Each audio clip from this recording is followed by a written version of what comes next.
Oh, so I have no other fan fictions to read, so I decided to go back to a fan fiction I've read since December 2nd of last year, and that's Nightmares in Paradise, my first ever fan fiction, a My Little Pony wrestling crossover.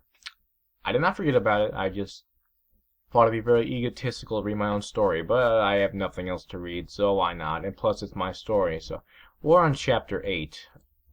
I had to look that up because I didn't have any clue. Chapter 8, Meeting the Princess. I mean, Kill or Be Killed. Sorry, Meeting the Princess is chapter 7. Sorry. We're on Kill or Be Killed. Princess Celestia! Twilight screamed excitedly. She hadn't expected to be seeing either of the princesses today. And Princess Luna! The two princesses smiled at Twilight. Hello, Twilight Sparkle, Luna said with a nod. And friends. To what do we owe the pleasure? Zane and Nathan asked, bowing. All the outsiders were bowing, even Marcus, but he was doing so with a scowl on his face. Well, Celestia explained, Spike sent me a letter explaining there was a captivating noise and that new faces had arrived. He asked me to teleport you all here so I could see you. Spike chuckled nervously as Twilight stared at him. What? Spike said. You didn't say when they had to meet the princesses. Your Majesties, Austin said. We just wanted to tell you firsthand how honored we are to be here in Equestria, and that we plan to be on our best behavior. All of us, right? He was glaring at Marcus during that last sentence. I already said I would, Marcus said, the unpleasant look on his face. We are honored to have you, Luna said. Spike mentioned you were humans. From Earth? That's correct, Freddy said. How are you sent here from another dimension? Oh, I messed that up. How are you sent here from a different dimension? Luna asked. I hope you do not have plans to take over our fair kingdom, because if you do, Luna then got an evil stare to all of the evil outsiders. You will be sorely disappointed. Nova and Z gasped. No, no, Freddy exclaimed. Nothing of that nature, princesses. There's a story behind our arrival. Please tell us, Celestia said. Nova started singing some very fitting music, if you can even call it music. All he did was make random noises. What are you doing? Luna asked, quirking an eyebrow. I'm making fitting music. It goes with this epic tale. Nova said with a shrug. This story is fucking starts off so dumb. Luna and Celestia giggled, signaling for Nova to start again, so he did. Austin cleared his throat and told the story for the third time today. On Earth, our occupation is that of professional wrestlers. One of our co-workers has a second job in part to being a wrestler. He invents things. Many things. He does this because he plans to take over our planet. He wishes for this because he is not originally from our planet. He's an alien from a planet far away out in the galaxy called Ansaria. One of his many inventions is called the Dimensionomicon. Its purpose is to send others to different dimensions. We were chosen as the recipients of the teleportation. The creator of this device, however, did not know the extent of its power, as he was also sent here to Equestria along with us. This man goes by the name of Emperor Pyroz, and I'm sorry to say, he is most likely planning to take over all of Equestria. Austin could barely breathe because he told the story in the span of a minute, which I didn't. Nova continued with his epic music even after the story was over, so Z put his hand over his mouth. We know it's a very odd story, Punk said, but you have to believe us. Honestly, Celestia began, your story is far more believable than that of Team Blue, the outsider smiled. But, Luna said, that does not mean we trust you. Sister, please, Celestia said, halting Luna's words.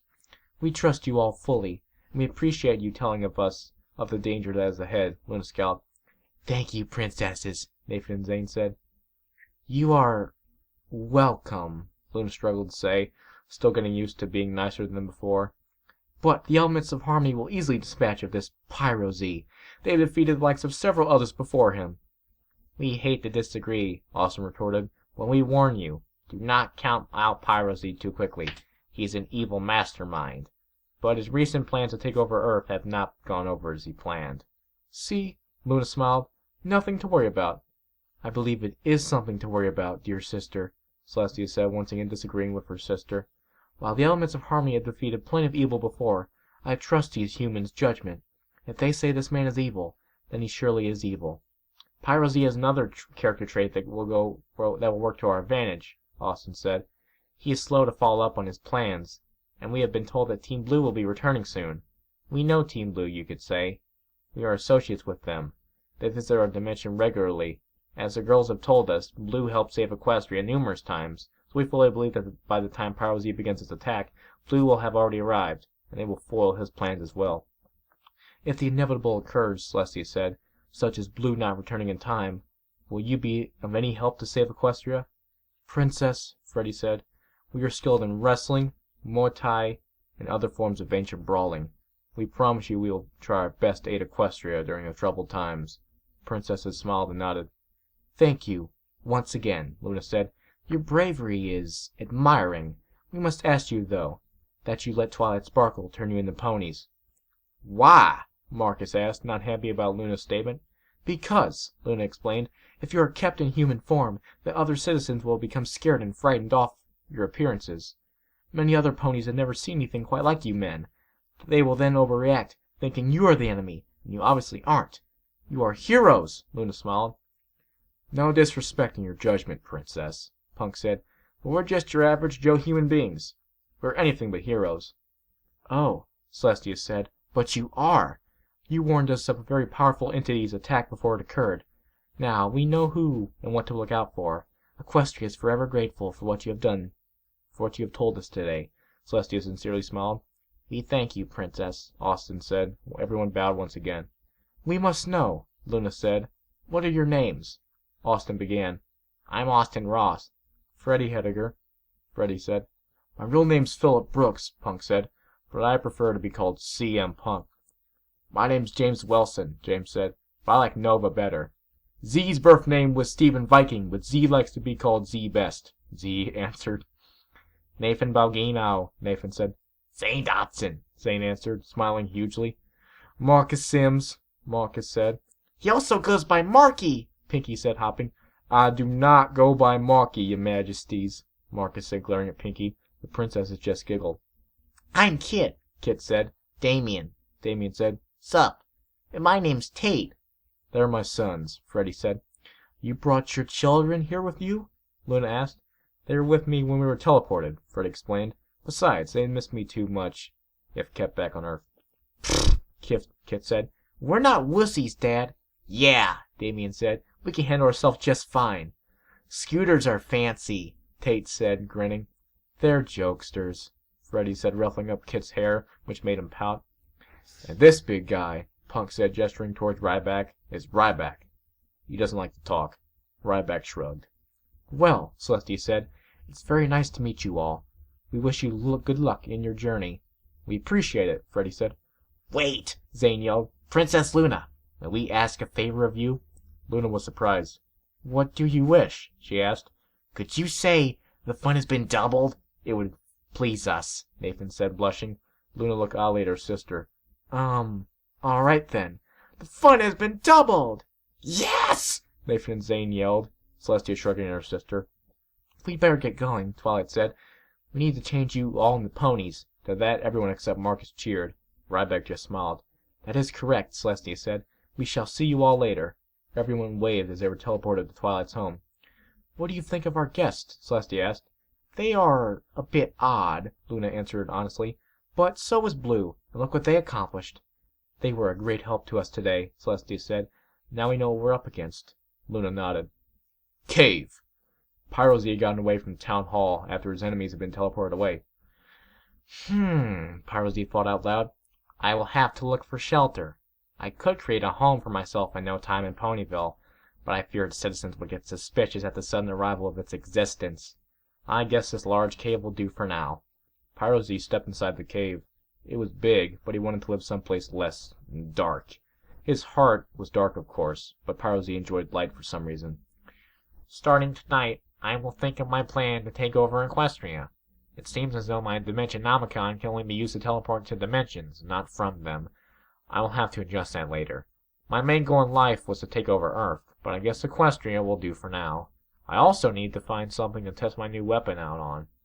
But what? Seconds later, the answer came in the form of a large roar. Pyro Z looked behind him, and found the source. It was an Ursa Minor. Pyro Z gasped at the sight of the large bear-like creature. What are you? Pyro Z asked. All he got for an answer was a large growl. You do not scare me. Nothing scares Emperor Pyrozy. The Emperor smirked and pulled out his latest invention. It was a normal cannon able to be carried by arm, but what was unique about it was the ammo that contained. When he killed the bird he encountered in the Everfree Forest, Pyrozy cut off the bird's largest claws with a saw. He then reproduced the claws, making hundreds of rounds. The cannon gun could carry 5 rounds. Pyrozy was about to test out his latest invention. Pyrozy pulled the trigger, and one claw flew out, hitting Ursa Minor in his left pectoral muscle. Within a second, the claw started moving across the monster's body at rapid pace, tearing open the flesh and causing the baby Minor to scream from torturous pain. The claw stopped at the heart, but only dug deeper into the skin, plundering to the heart, ripping and tearing into it, the force causing it to explode. Pyrozy smirked. His new invention was a success! The Ursa Minor immediately died and crashed into the ground, causing a loud thud. Only a few seconds later, Pyrozy heard yet another roar, only this time it was more louder. Excuse me, much louder, I meant to say. I fucked up in the text. Soon an Ursa Major appeared in front of Pyrozy. This time, the Emperor actually had to gulp. The mommy of the Ursa Minor had been awoken from the mixture of her son's yelps of cry and his fall to the ground. Father of plutonium, Pyrozy said, admiring the spectacle that stood in front of him. He quickly remembered this was no petting zoo exhibit. He had a job to do, and that was to kill the Ursa Major and claim this cave as his own. In theory, Pyrozy had no chance to even put up a fight. Before he could fire another claw at the Ursa Major, it quickly slashed its own giant claws at Pyrozy. The first hit was the last hit. The impact of the blow sent Pyrozy flying out of the cave. The Emperor hit many hard rocks and was tumbled down to the ground. On impact with the ground, Pyrozy did not move a muscle, and he never would again. The force of the Ursa Major was too much for the evil genius. Emperor Pyrozy, Prince of Ansuria, was dead. Anticlimactic, I know. That was chapter 8 of my story. If you've never read it, I don't blame you. It starts off very slow. I was a noobish writer. I feel I'm much better now, actually. The more chapters that come out, the better it gets, trust me. It started off very slow. If you do not know the characters, I can explain stuff later. Like, if you're a wrestling fan, I've never heard of Emperor Pyrozy, or Z, or Nova, Marcus Sims. I can explain all that later. Just ask me, and I will. It's pretty simple, actually. With that in mind, I'm done. I'll see you guys tomorrow. I will not be able to talk to you as much because of school, but if you message me from now till 11, I'll reply to you, and we can talk or whatever. And I'll probably get up at 5. I'll get up at like 5:55 because I like to wake up early and get ready for school. So if you get up at 5:55, I'll be there too, more than likely. So thank you all for watching and listening, and I'll see you tomorrow.